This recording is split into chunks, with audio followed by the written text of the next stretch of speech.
So this is a thing now. This is a thing. Hey, God theorists. What's up, David? Hi. We're in a whole new existence now. Welcome to a post-Trump America. We can We never go back to a time where we didn't elect Trump. We're broadcasting out of a bunker. It's got a sign on it that says, "Don't worry, all white males in here." So, white males. We're gonna always be known as that now. Like I could barely travel when George W. Bush was president. I'm done. I can't leave the country for shame, except to Canada. Oh yeah, that's difficult. But I'm like, hey, give us some slack, man. He's not Hitler yet. Yeah, he's just identical to Hitler in the 30s. He's not identical to Hitler in the 40s yet. Yeah, so we got some time. Yeah, it's gonna be fine. It's gonna be fine. I listened to a podcast. I think it was Scathing Atheists, and they said, like, even if tomorrow every single American citizen cured a different strain of cancer, we would be remembered as the country that elected Trump forever.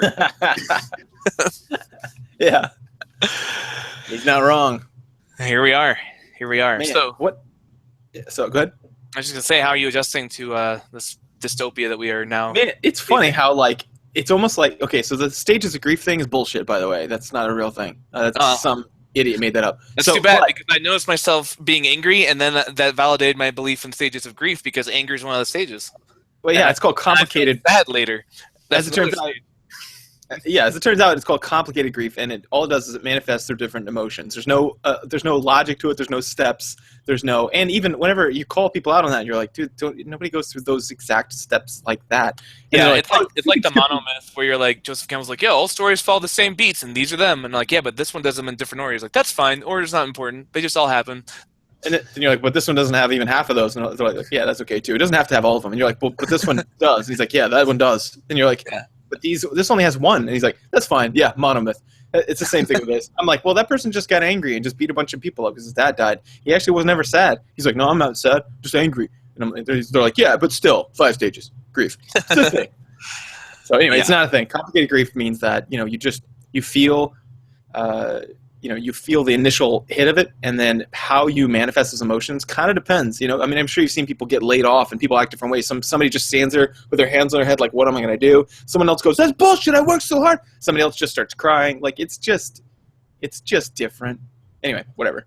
Rant over. Yeah, I had a roller coaster of emotions. Like, when it was happening, I was just like, I felt like that. Have you seen that little meme of like a dog, and he's sitting in hell, and his eyes are he's smiling, and he's got big old eyes, and fire's all around him, and he's got a mug, and he's sitting at a desk, and he goes, it's just him. And the next one he says, this is fine. Like, you like, hell is just burning around you, and you're just smiling, and like, you're like, I'm okay. This is just a thing. I'm okay with this. I was just numb, like staring at the TV, and I was like, is this really happening? What is happening? Is this really happening? I don't know what's happening on campus, but here's what's happening in my school. Turns out a lot of the sophomores thought it would be great on Wednesday, which is a day I called in sick because I took not a sick day, I took a personal day because I was really hungover and depressed and didn't want to go into work. Yeah. And I discover upon my return that a lot of the sophomore boys had dragged a bunch of desks out into the hall and built a wall out of them, and then were yelling at the brown kids, which are not many in my school, it's predominantly white, to see if they could climb over it. What? This is Trump's America. He's enabling, he's emboldening. I don't know what he's doing. He's sending a message that you can be the worst person, and kids are picking up on that. And they're like, all right, well, if our president can do it.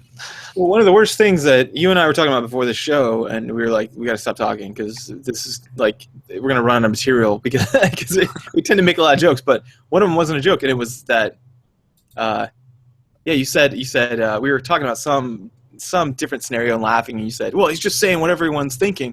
And I was like, that's the thing. Yeah, like, if you say that, let me think. It seems like if you say that, you're pretty much the bad guy. There's a point where I know I've lost like a conversation or a debate whenever they say, like, whenever they go, well, let me just Google that for you. And I'm like, oh, I didn't look it up. Oh my God, I'm probably wrong. Oh right. Man, it's simple. I'm an idiot. And like, another one is like, if I go, well, I'm not racist, but I've never said that, but you know what I mean? Like, that should be an indicator as soon as you say that the next thing I'm about to say is probably racist and shit. Yeah. Yeah, I'm the bad guy. But I wonder if that's not it. He's saying what we're all thinking. Yeah, I think that's another code of saying, like, oh, I'm secretly a racist and I assume everyone is. It's like, no, we're not all thinking that. No one. That's you. That's you and like 20% of America, apparently. Yeah, there's really But not that much you can't say. Like, I speak out against a bunch of weird shit. You know, like I often play the middleman between the two sides, and mhm. I don't know, because I have a lot of right wing family, super right wing, and then I've got a lot of like super left wing friends on my Facebook page, and sometimes they say weird shit like, "I wish all men could just be deleted from history," and I was like, "Wow, that's really shitty thing to say." And I'm like, just think about, don't look. Just because there are people of bad gender and that, we've got this testosterone thing going on and this, we're a trophy species, and biologically speaking, meaning that think of like bucks, whenever they go in the quote unquote rut and they're just slamming each other, like just slamming heads, and they're just piercing each other's skulls. We've got a little bit of that going on in us, and it's hard to overrule sometimes unless you have a lot of education. So, but anyway, point is, huh? I was just gonna say, speaking of phrases that label label you as the bad guy, have you been getting a lot of this from coworkers? Because I've been getting a lot of, well, if it's any consolation, now you know how I felt 8 years ago when Obama won. Yeah. Yeah. Can we like that's no? I don't think you. I don't think that's how you felt at all. I don't think you were worried that the world was going to end. Like you, like I don't know. That's a good way to identify the closet racist that I work with. I'm like, oh, I'm sorry. Did a black person win? And it felt like it felt the exact same way as Donald Trump winning to you. Or it's just them watching way too much fucking Fox, man. Yeah. I can't even have a conversation with someone that watches just all Fox, because they start saying, they're like, well, Hillary wants to enslave the black people, and they want to and she hates the middle class Americans. And I'm like, hold on. So do you really think that if you sat down in a chair next to Hillary Clinton and you're just a random person and you were like, hey, how do you feel about the middle class? And she's like, oh, fuck the middle class. Do you really think she'd say that? No, and he's like, yeah. She's thinking it. Yeah, or he's like, no, she'd say it. I'm like, oh my goodness, where do I start? Because anytime you're an educator, right? Mm-hmm. So anytime a student says something, you start thinking backwards for Socratic questioning, right? Mm-hmm. Or that's sometimes that comes to mind, and it says, you go, okay, all right, so I see where they're at. Here's where they fucked up.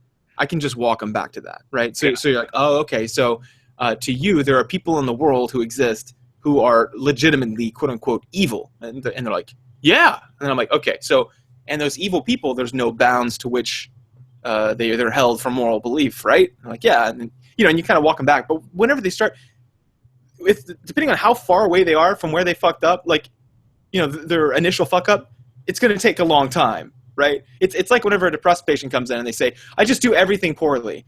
And I'm like, okay, all right, so that one's not too hard. We can get to that. But then they start spitting them out one after another, and they're like, everybody hates me. My friends all ditched me because I'm fat, and blah, blah. And you're like, well, just hold on. Like, let's do one of these at a time. I realize these are all conclusions you hold, but we got to walk these back and we got to examine these, right? And then we're going to learn how to look at it a little different way. And we're going to start testing those things, right? You like science? Let's fucking be experimental people, and we're going to test them. Hey, don't believe me. Test it out. So talking to these to people about this, it's just become so. Here's the conclusion, or here's from when you said, what is it like? One, it's brought to my attention that those people who used to say they're saying what we're all thinking are beginning to behave like they think. They now have. I think that the Trump candidacy gave them the thumbs up to now act on those things that they used to just think. A social approval, because a lot of what's keeping a lot of the worst parts of our nature in check is that we're a social species and we don't want to be shunned by our society, right? So shame and all that stuff that the left is so good at dishing out, like, oh, stop being almost too good, right? Like, stop being Islamophobic. And you're like, I'm not. I'm just saying that don't draw Muhammad and then tear it up in front of someone or they'll shoot you. That's not Islamophobia. It's just pointing out a bad idea. Yeah. Yeah. So one is that, and number two is this. It's just I have a hard time with people who don't take a step back before they say something stupid and just think about it. Like, I really do. Like, for example, if I'm talking to someone and then they make an assertion that has that if I can make the equal assertion from my side and you wouldn't believe it, why are you doing that? Because they'll say something like, all people on the left are assholes. And I'm like, okay, all people on the right are assholes. How would you respond to that? And they're like, well, no, we aren't. And I'm like, then that's what you're forcing me to say. No, we aren't. But then what would you say? Or do you believe me when I say no, we aren't? They're like, no. And I'm like, then don't fucking even say it. What's the point of saying it? If that's getting us nowhere, don't say it. That's, of course you might be thinking that. Just like if somebody puts up a Breitbart article, I'm like, or Breitbart or whatever, I'm like, oh, come on, Brett, come on, dude. But if I'm like, I'm not going to believe anything from that. I don't know. The point is just make sure we're being functional with our speaking. And that's just been I just feel like I'm educating fucking 50 and 60 and 70-year-old men on how to fucking talk and think. I do it for a profession. Maybe that's why I don't have the tolerance. Yeah, it's a mess. Speaking of a mess, Friday we had a Veterans Day assembly, and you're a veteran, so you're probably excited about Veterans Day. Yep. But I do not enjoy the assemblies because they as we're wont to do, our respect for veterans kind of in a right-wing climate like where I live kind of transitions into this weird like pseudo-nationalistic fetishism of America as a whole and the military and all the things that make me nervous as a human, as a person who's wary of groupthink. And so I was already kind of worried going into this assembly that we were just going to start, just dropping in some, Trump won, we're going to make America great again kind of rhetoric into the assembly. Mm-hmm. And that didn't happen, thankfully, but we did get to hear a poem, and it was the shittiest poem I've ever heard, just on a purely literary basis. Like, studying poetry is what I did as a grad student, so maybe I'm being a snob here, but this is not a well-written poem, content aside. So I thought I'd read it to you, because you should get to enjoy it, since I had to. Oh, yeah. And it's about a veteran, so I think you'll like it. I don't believe that you do, but all right. It's called Battle of the Flag by Gary Huddleston. A protest raged on the courthouse lawn. Round a makeshift stage they charged on. 1,500 or more, they say, had come to burn a flag that day. A boy held up the folded flag, cursed it, and called it a dirty rag. An old man pushed through the angry crowd with a rusty shotgun, shouldered proud. Which, I don't know, are those standard issue for the Army? I've never heard of shotguns. Only if you wield them proudly, yes. Yes, okay, so he's got a rusty shotgun, shouldered proud. His uniform jacket was old and tight. He had polished each button, shiny and bright. He crossed that stage with a soldier's grace. Until I'm remembering a line from later in the poem where he talks about how he's got an injury that makes him drag his foot. So... all right, soldier's grace. Also, he's got one leg. Until he and the boys stood face to face. Freedom of speech, the old man said, is worth dying for. Good men are dead, so you can stand on this courthouse lawn and talk us down from dusk to dawn. But before any flag gets burned today, this old man is going to have his say. And so right now I'm in the audience, and I'm like, okay, yeah, all right, like this. It's freedom of speech, like let's have a discussion, let's talk about this. Like I like this approach so far. It's a bad poem, but at least the message is nice, right? Yeah. So the old man's gonna have his say. Got a gun, which I'm not really excited about so far, but yeah. Okay. Yeah, but he polished his buttons all shiny and bright. Let's hear what he has to say. He worked hard on those buttons. Yeah, the buttons earn him a little democracy. They earned him a little bit of respect. No, hear him out. Look at his buttons; they're super shiny. Yeah, hang on. Yeah, he's like, Hitler wasn't wrong. You're like, all right, that's it. The buttons, they're done. You lose it. So here's the old man's freedom of speech argument. Ready? Yeah. My father died on a foreign shore in a war they said would end all wars. But Tommy and I wasn't even full grown. Okay, bad grammar, but he's old.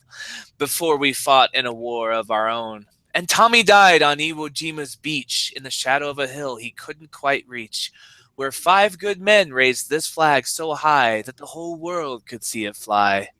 I got this bum leg that I still drag, fighting for this same old flag. Okay, well, you just said you walked to the stage with a soldier's grace, but we'll let that slide. I got this bum leg that I still drag, fighting for this same old flag.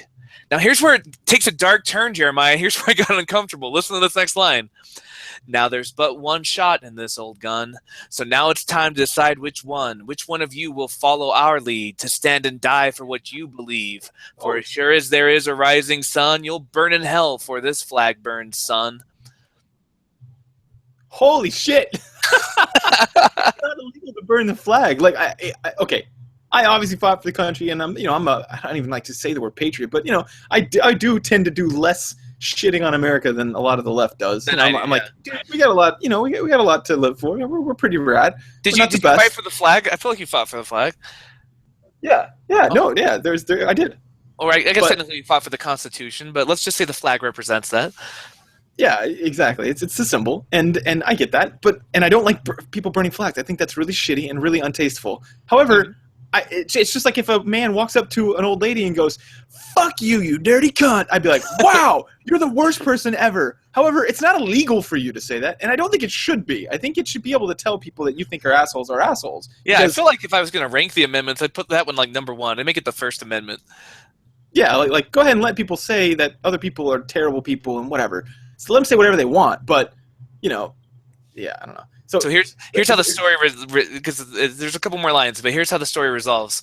So, for sure as there's a rising sun, you'll burn in hell for this flag burned son. Now this riot never came to pass. The crowd got quiet, and that can of gas got set aside as they walked away to talk about what they had heard this day. And the boy who had called it a dirty rag handed the old soldier the folded flag. So the battle of the flag this day was won by a tired old soldier with a rusty gun, who for one last time had to show to some this flag may fade, yet the colors don't run. Oh no. Now, putting aside the weak rhyme there, colors don't run, that's how we're going to end that story. So I'm sitting there, and then I lean over because there's an English teacher sitting next to me, and I'm like, "You're an English teacher, right? So you understand poetry. Did the veteran just threaten to shoot that boy? Was that what the hero of the poem just did?" He's like, "Yeah, that's what I heard," but we weren't sure because it was horrible, so I had to go look up the poem, and sure enough, that's what the hero of that story did. Is he threatened to shoot a dirty hippie. Yeah, I was going to ask you. I only know from grade school, but selecting the moral of the story. What am I supposed to learn from that? I was like, oh, yeah. So wait. if this was a Charles Perrault like fairy tale, there would be a little like morality at the end that rhymed, and it would be something like this. If I were going to make up one on the spot, it would be like, freedom of speech is important. Don't get me wrong, but if you burn a flag, I'm going to shoot you in the face, the fucking face. Well, yeah, keeping to how good they are at poetry, that'd probably be about right. Yeah, that's the rhyme scheme they would have chosen. Oh man, dude, what is going on right now? Ugh, okay, I don't. There's so much work to do. It's ridiculous. Yeah. Ugh. That was anyway. My Veterans Day. How was yours? Mine was shitty. Worst Veterans Day ever. Oof, oof. Hype train. Yeah, so normally on Veterans Day, I just take off. And in fact, one time, oh man, it was very meaningful to me that someone gave me the day off. They're like, "Hey, you're a veteran. Don't worry about coming to work." I was like, holy shit. My whole, like, when you're in uniform, I had one time this boy came up and gave me a cookie, and I was like, I don't know, like, it was one of those moments that's like on a commercial. I was like, holy shit, did this just happen to me? Like, this little boy walks up with a little plate of cookie, and they're like, he spent his allowance because he said, "I want to buy that soldier a cookie." And I was like, wow, like that was very cool. Like, I teared up a little. I was like, dude, that's totally unnecessary. Like, you don't have to, but it's just cool that, a little kid had that much generosity. And I don't know if he has any understanding of veterans or of soldiers, but whatever. The point is it's cute, right? Like, if a boy did that for anyone, I think that's cute, or a girl, whatever. But okay, so this time I go to campus and I'm like, oh, I actually have to work the whole day. Like, it's a really long day. And we had a double colloquium, and don't even start at what it's on because I'm going to tell you in a minute. And I was like, okay, so this is my day. This is what's happening. And I go and get my little Chili's meal. You get a free meal at Chili's, or at Applebee's for if you're a veteran. But anyway. But then I go back to campus and I have to go attend this colloquium. I'm not really sure what it's on. Something about establishing meaning and working on narratives. And everybody on the show probably knows I'm pretty big on narratives, right? Like, so like if someone says, "My lot in life is to serve my family," right? Like, I've heard some moms say that, some dads say that, and you're like, okay, so that's the narrative that means something to you. And sometimes it's a lifelong narrative, like they stick to it. Like your dad, for example, like, work hard.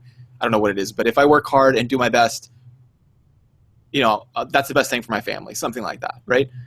Well, the cool thing about this is, these narratives are flexible. You can have different ones, and some are adaptive and some are maladaptive, and some are good temporarily and some are bad temporarily. So that's kind of what the thing was on, or so I thought. And I was like, oh, dude, I love this stuff. Cool, let's do it.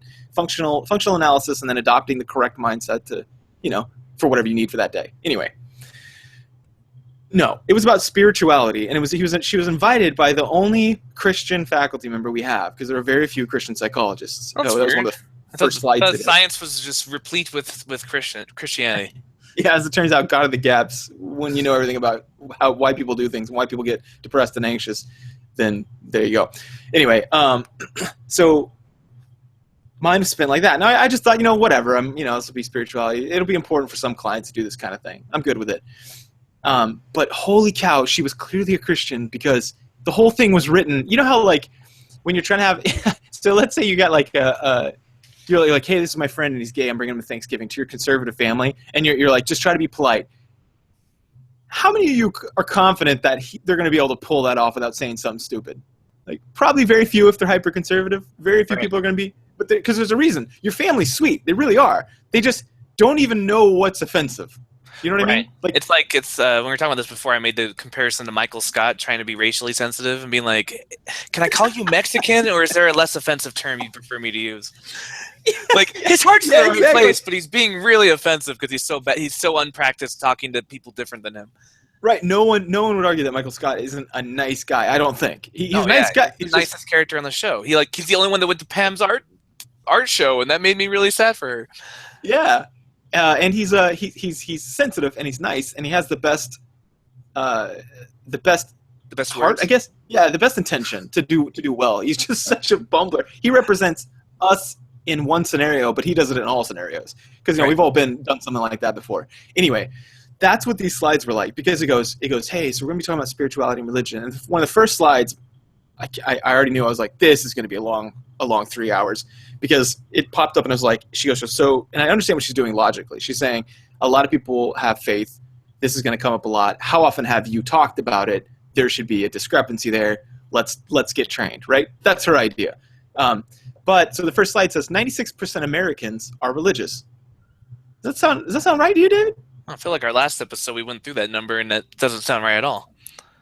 Yeah, and so of course I'm like, and I'm thinking, I'm like, do I do it? I was like, fuck it, yeah, I'm good. I've already got my letters written. I'm fine. I'm in senioritis mode. So I just shot my hand up and I was like, 96 seems a little high, and she's like, well, that's just the data. And I was like, can you have a citation for that? And she's like, I think it was done at University of Connecticut or something. And I was like, with college students. And she goes, I'm not sure, maybe, I don't know. And I was like, I'd wager it's college students because are you familiar with Pew Research? And she's like, yeah. And I was like, because the nuns are on the rise and they're pretty high. I believe it was somewhere in the 20 percentile. I can't remember. And then she goes, well, remember, people that say none could actually, just because they're not religious, doesn't mean that it doesn't mean that they're not Christians. It could mean this. And I was like, well, you said Christians again. I mean, it represents all faith. And then she's like, well, or Muslim or whatever. And I was like, I kind of feel like you're really biased right now. So then I was like, okay, whatever, we'll let that slide. But then she gets to this stuff that's like, oh, David, it's so hard to sit through. I put my hand up so many times. And fortunately, after this whole thing, don't think I'm the obnoxious guy, because I was wondering, I was like, am I this obnoxious guy? Am I the guy doing this that like everybody's like, shut up, Jeremiah? Afterwards, there's very few like religious people in our program. There's a few that like were religious and still kind of are like agnostic. That's probably most of them. But there's very few religious people. I think there's like 3 or 4 that I know of. So most of the other people were chiming in too. But anyway, she said this thing where she goes, where there's a model about how to lose, about helping people who are struggling with faith. Because she pointed out that it often correlates with bad health and stuff like that. Bad outcomes, because stress of any kind, including religious, is going to be a problem, right? So I was like, cool, I got it. I'm good with this so far.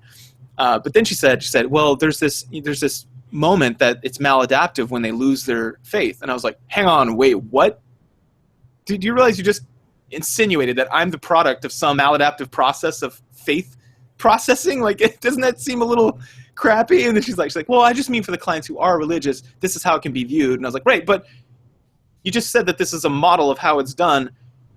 But if I was to go to a psychologist who used your model and then they said, oh, and they didn't, and I just lost my faith, quote unquote, they would tell me I'm the result of a maladaptive product, but that doesn't make sense. What if you were the result of maladaptive believing in leprechauns product or process? Would you believe that? And she's like, well, no. And so there's a lot of like hand waving and moving on, but it was insane. I guess maybe I'm spoiled because oddly my school is very non-religious and we're pretty outspoken about it, right? Like your university or just your department?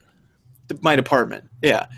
And actually, our university is pretty liberal too. Our chancellor is crazy liberal. So, at least the heads of it are, and it's encouraged downwards. But no, there's a lot of racists here. But I guess I was spoiled because she even asked the question at one point. She's like, well, and I think she's trying to make a point because I was talking about the points, the rates of Christianity and non-believers and stuff. And she's like, oh, okay, well, how many people here go to church every Sunday? And she raised her hand. Or first she said, are religious? And like a couple people raised their hand, and she was like, huh. And I was like, and she goes, well, how many people go to church every Sunday? She was trying to make a difference between people who are practicing Christians but are still Christians. They may identify as nuns, but they aren't.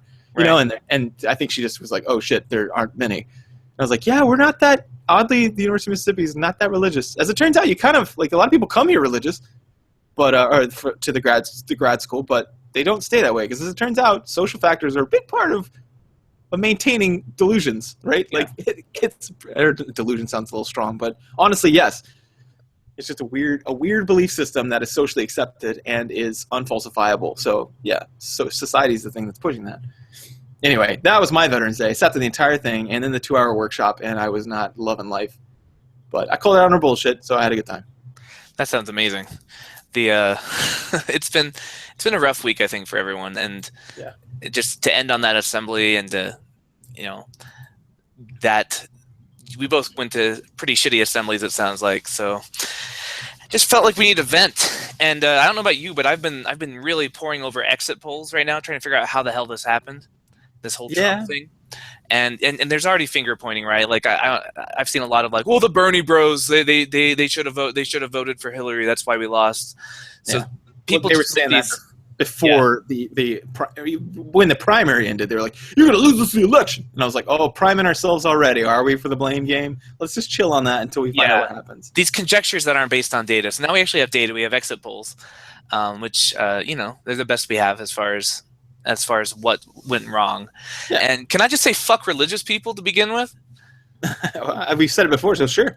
All right, let me just say the Protestant vote, 60% went to Trump, and that's just Protestant. I'm not like white evangelical was like in the 80s, like 81%, I think. The Catholic vote, 52%. The Mormon vote, the Mormons who were on their fucking high horse all through the election cycle saying like, Ian McMuffin's going to be president. We can't vote for Trump. He doesn't represent us. And I remember reading so many op-ed pieces saying Mormons were the only religious people with integrity because they weren't supporting Trump, even though the evangelicals were. Well, guess what? 61% of Mormons voted for Trump. That was the next highest demographic in religion after white evangelicals. Okay. 55% other Christians voted for Trump. Jewish people, 71% went to Clinton. Surprise, surprise there. They've always been the least religious of the religions, if you will. Mm-hmm. Muslims, we don't have enough data, sadly, because maybe they just felt too intimidated to show up to the polls. It says NA over there. And then other religion, 58%. And then atheism or no religion got 68% to Clinton.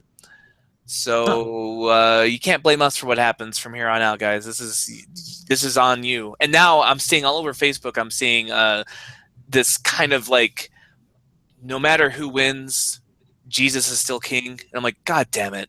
Like, way to make, or calm down. I'm seeing a lot of that too. Like, stop being afraid. I'm like, you're a white Christian male. Of course you cannot be afraid. Like, you're not my Latino students who are being bullied right now because of this fucking candidate who's made that okay now. Yeah, exactly. That part really bugs me. And of course you think it's going to be okay. This is your candidate. Like the part that gets me is that like people who didn't like Trump when he was running, and now they're like, yeah, it's fine. So either they voted for Trump or they didn't vote for Trump. They voted for Johnson or Egg McMuffin or whoever they voted for, third party, and they're trying to make themselves feel better now. Like, oh, well, it's going to be fine. Jesus is in control.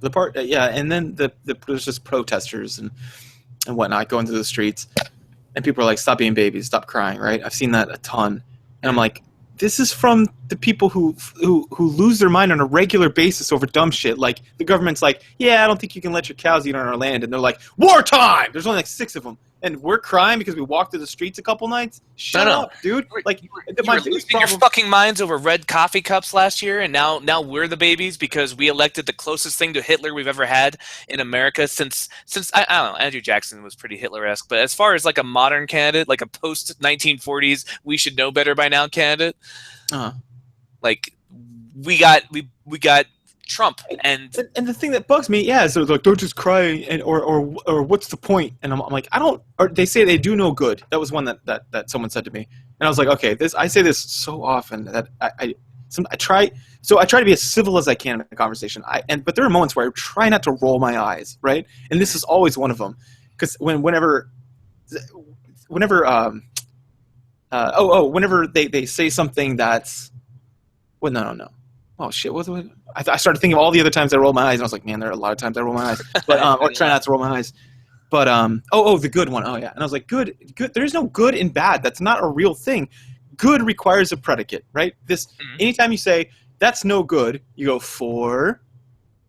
I need a proposition, and you need to finish, because I don't know what you're talking about. Like I don't understand what you mean by good. Good for what? I need a purpose, right? So if you're a behavior analyst, or you're a functional analyst, or you're a pragmatist, that's a question that's going to be very important to you. Good for what? And if they're like, well, and oftentimes they don't think it through. That's the worst part. They're like, it just doesn't do any good. And I'm like, what does good mean? And then they're like, oh, it doesn't do.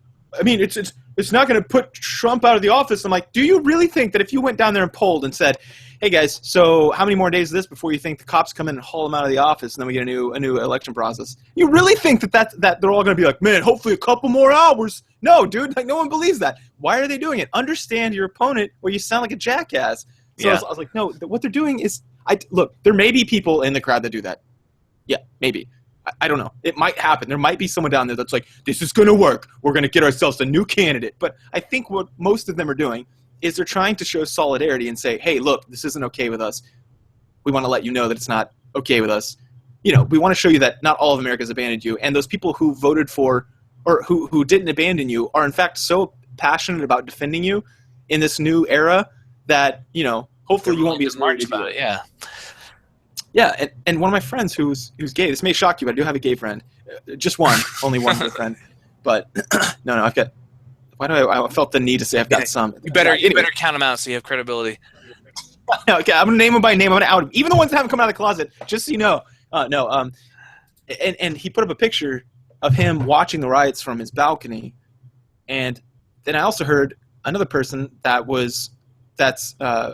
I'm pretty good friends with, and he said that it was, it showed him solidarity, right? Like it showed him that he had a little less to worry about, because he wouldn't be alone, and like let's say if who knows what Trump's going to do, right? Like he does the weirdest shit. Like overnight, he's just like, I don't know, you're fired, who cares, right? So he could just be like, fuck homosexuals, let's kill them, Right. The point is he feels more comfortable now knowing that in this era, we'll at least be like, fuck no, dude, we'll take to the streets. Because if we're so upset that just him being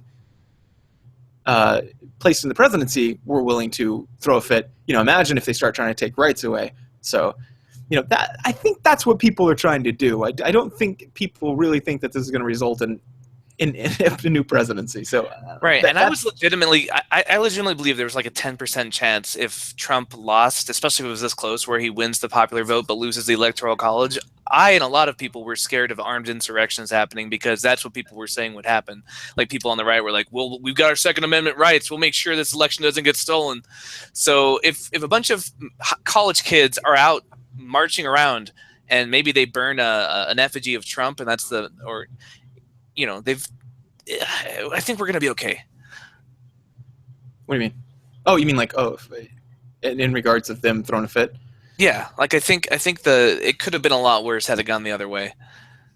Yeah, definitely. I know there were definitely people saying they were going to storm the Capitol Hill. I mean, that's one of my biggest problems with this whole thing is, this happened because of us not having conversations. It's Sam Harris says this all the time, and first I was like, man, maybe. But then the more I saw it, you start seeing evidence for it, and you're like, oh man, I guess so. Look at that. That was a conversation missed. And now he's still saying those terrible things, but just quietly. We have to sway people's ideas, and you don't do that by telling them not to talk about them. You do them by encouraging them to talk about them. It's like in therapy. I have to hear the worst things. I think I brought this infamous example up a few times, but whenever I was like, I had to understand why a guy hit his wife in the face multiple times, right? This happened in the past.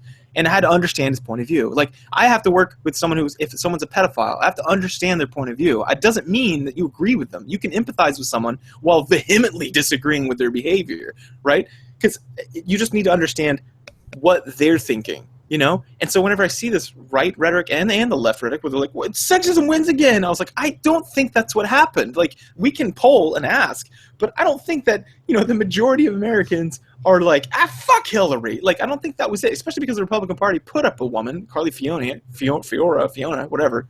Yeah, and She's Palin had a good run when she was up. I mean, just Yeah, the exit polls, right? Like gender, 53% of males voted Trump, 54% of females voted Clinton. That's it's not a perfect split, but if sexism was the major factor, we'd see a bigger gap there, I think.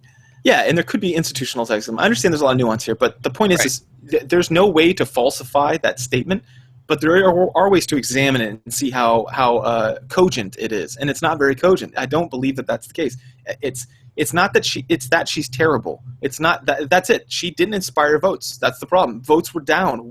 Trump was way below. He wildly underperformed Romney's performance. Yeah.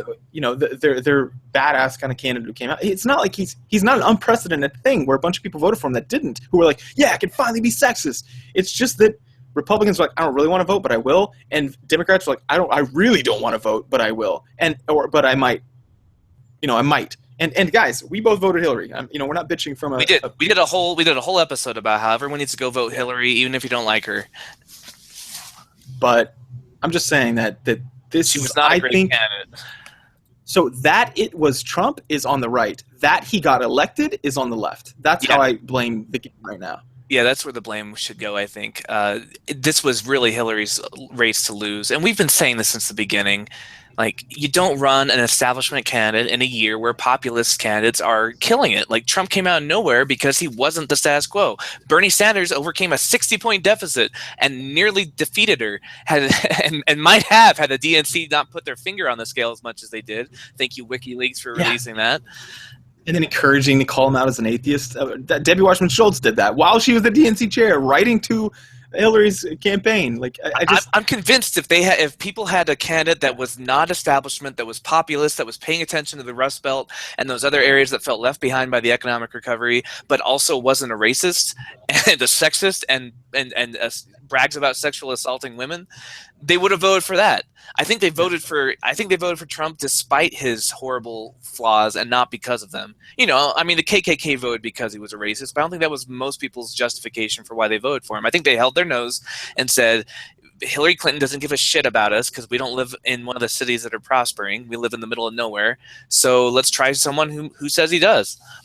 Yeah, I've got a lot of, unfortunately, Trump associates and friends down here. Just good people, but what the fuck? Anyway, and one of them I roll with at jiu-jitsu, and I'd asked him, I was like, what are you? I saw that you're a Trump supporter. Can you tell me about that? I'm not judging you, and I was like, I support. It was in the primaries, and I was like, I support Bernie Sanders, and I'm sure you have many thoughts about that, but I don't hold it against you. I hope you don't hold it against me. I'm just wondering what it is. I usually find more common ground than I find differences whenever I talk like that. But whenever I talk like, how could you? He's racist. He starts defending himself, and then we find all the parts we disagree in, and that's not helpful. But anyway, the point is I asked him that. So I was like, so what is it about him? What are the good, sellable moments? Let's say I didn't know his name was Donald Trump, and you were just going to say all the good things about him, and you're just telling about candidate XYZ. Go ahead. And he's like, I mean, honestly, it's just throwing a dynamite stick under the White House. He's a guy that's saying he'll do that, and I don't care if he does all this other shit. Like, we don't have another option. And I was like, see, I think I was like, yeah, I saw that you went to a rally. You had a bunch of guys around you. How do they feel? And he goes, it's the same thing. Like, we're just sick of this shit. We have all these people who say they're going to do something, and then they don't. And then we got the Republican majority in Congress, and all they did was spend all their time obstructing shit, and nothing really good went through.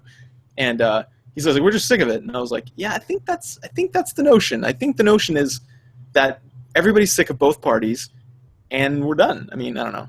Yeah, it was, and again, we've been saying this for years. So if anything good comes of this, I hope the DNC takes a long, hard look at how they've been doing things, gets rid of all their leadership, gets rid of superdelegates, gets rid of everything that's been keeping them from electing good candidates, and really tries to take a more populist approach to the issues, because that's clearly what America wants right now. We don't want a dynasty of Clintons. Like, they just don't. I voted for it, and I don't even want that. I was just terrified of Trump. So you're not going to win elections that way. Yeah, you have to inspire people, not not have people vote against the other candidate. Yeah. Obama just trashed her in the primaries because of that reason. Like, he inspired people. He gave them something to hope for, because most people don't like the government. I don't know if you've seen most agreement polls, but one of them was around 90% disagreed with Congress and House of Representatives. And a 10% approval rating or something like that. It was right around there. And then a 90% re-election rate. Yeah, which is weird. But that's mostly because people, I think, aren't taking part in the process, and the people who are the people who like the candidates, but the people who aren't educated enough to know the difference. Like, that's me. I don't know who the people running against the people who are in office right now. I don't in Mississippi. I don't know where to even find that information. There are like no websites down here. It's the shittiest state in the world. But anyway, so yeah, I think that's it. You have to get out there and inspire people, and she just failed to do that. She's the most spectacularly worst candidate ever until somehow the Republicans found Trump. Yeah. But even still, like, he had a message of anti-establishment that resonated with the right, or probably people on the left. But it's the same message they got Bernie Sanders. Like, so many people energized to go to his rallies. Like, you've seen the pictures, right? Like, it's just him in front of hundreds and hundreds and thousands of people, because we're all kind of sick of the way things are going. Like, even me, as a liberal, and a lot of a lot of people couldn't vote in the primaries, so I think he would have gotten way more votes, because people couldn't vote in the primaries because I couldn't vote, for example, because my state was like, no, you have to be registered 3 months or 6 months in advance or something like that.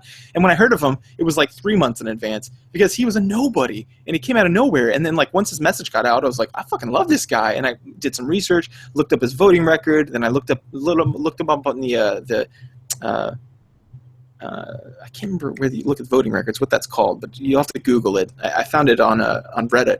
But anyway, so you can. I researched this guy, and I was like, son of a bitch, dude. I think I want to vote for this dude. I've never voted in my life. I'm going to go vote.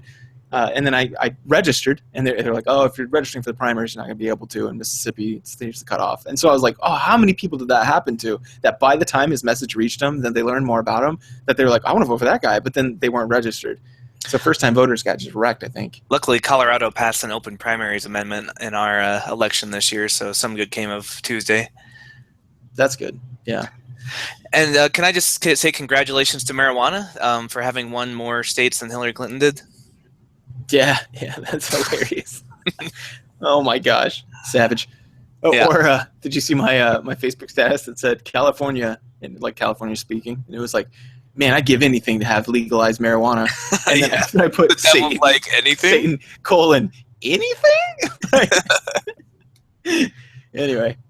So Cool. that's our post-Trump kind of post-mortem of what the hell happened here. If you voted for Hillary, thanks for trying. If you stayed home, like, seriously, vote next time. We need more. And I'm not even blaming you. Trump. Yeah, Honestly, if it's Trump. Yeah, like, if it's one of these situations where it's like, don't call it the lesser of two evils. Call it the lesser of two evils versus fucking Satan. Like, they weren't even in the same category. Yeah, exactly. Yeah. Oh. But you know, hopefully in 2 years we can see something better happening in Congress. Although it doesn't look good. This was the year the Democrats had a good chance of getting majority, and they blew it because they suck at their jobs. Well, let's also mention that Hillary pulled way more funds than she said she was going to, and spent $200 million in the general election, and screwed over the down ticket people that she said that she was going to be filtering that money down to. Oh, that sucks. I thought we didn't choose Bernie because he wasn't good at raising money for down ticket voters. Yeah, which the ourrevolution.com website is doing that. Like, anyway. Yeah, we're a little salty. This is kind of the I told you so moment for a lot of Bernie supporters, but you know, here we are. Buckle up, it's Trump time. Yep. And the worst part is it doesn't even feel good. It's like if you're like, Mom, you gotta stop driving so close to that guy. He's gonna hit his brakes and you're gonna hit him. Mom, you're gonna hurt everyone in the car and possibly kill people. Mom, please stop that. Bam! What the fuck? I told you so. That's how I feel. It's not like, I told you so, bitch. Suck it. I'm like, God damn it. Now look at us. So anyway, whatever. Yeah, it's not even happy. But anyway. Oh well. We'll see you in a couple weeks. We're going to do a Mother Teresa debunking. She has recently become a saint, and she is one of my worst people ever. lists. And we did a fuck the Pope episode. This is and today was kind of a fuck the Trump episode. Next time, fuck Mother Teresa. If that makes you feel uncomfortable or if that makes you upset, then you probably don't know much about her yet, so it'll be educational. Yeah, so tune in. Tune in. Assuming we still have the right to speak. No, I'm just Assuming libel laws haven't come into play yet. All right, well, we'll see you guys later, and make it through another couple weeks. We out here. We're out here, and let's support each other. Yeah. So. Until next time, fuck Trump, fuck Mother Teresa, fuck everyone. Later.